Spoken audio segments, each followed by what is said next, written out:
With the surge of online stores, the increase of connectivity, and the constant change of technology, we have redefined the word shopping and undoubtedly changes the consumer's habit.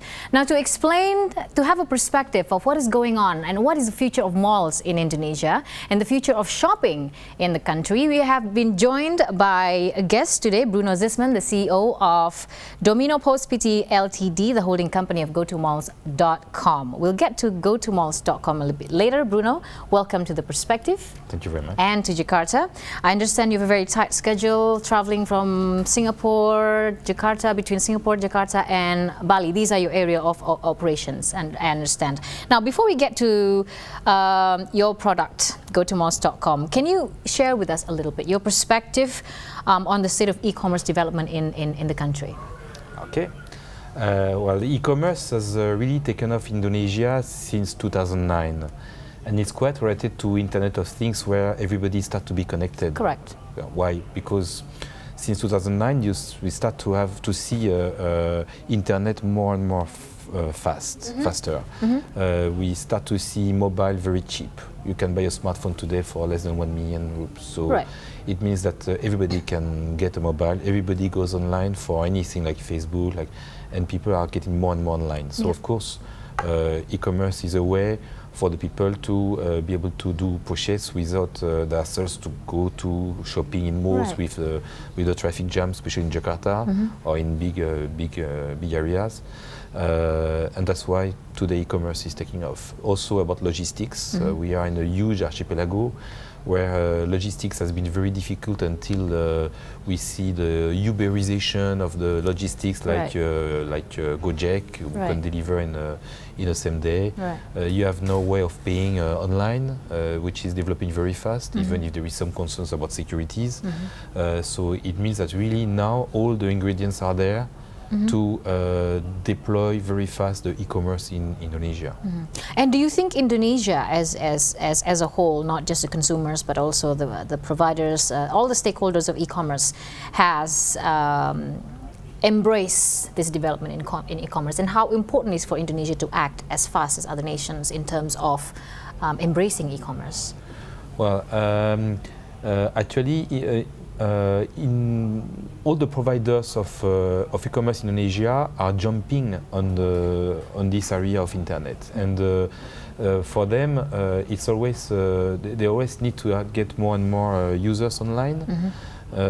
So they are deploying as fast as possible, and you have marketplaces which coming from outside Indonesia, like Alibaba, which are creating a big marketplace in Indonesia. You have big brands of even shopping malls like Matahari Mall, which is deploying. So it's really an opportunity for them to catch the online market today. And you mentioned earlier about security risk, especially when it comes to payment gateway online and in connection with e-shopping and e-commerce. And we've seen witnessed many cyber attacks. What are your perspective on security? Well, first of all, more there will be connections, more there will be threat of securities. It will be more fragile, of course. It's more fragile.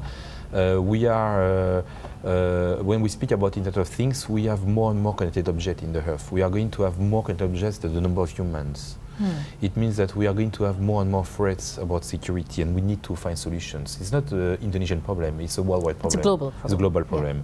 And even if there is specialists which are working on the subject, it's a very tough problem.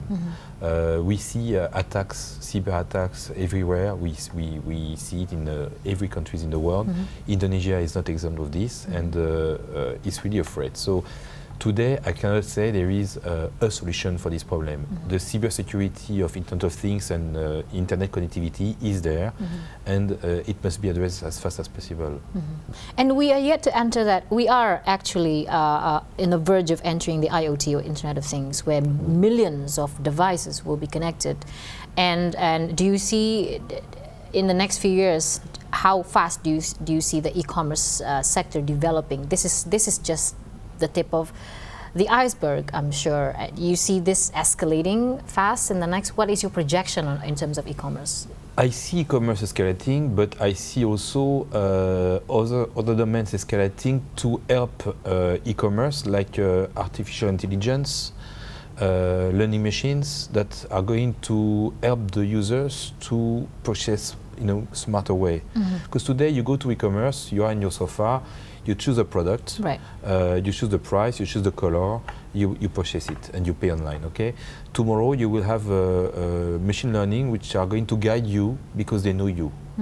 And they may purchase for you, which is going to be even very dangerous. Right. That's the problem of IoT in terms Right. of things in the future.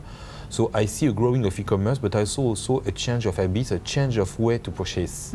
And it's going to be more and more difficult to fight against this because automatism is always a big danger for the humans.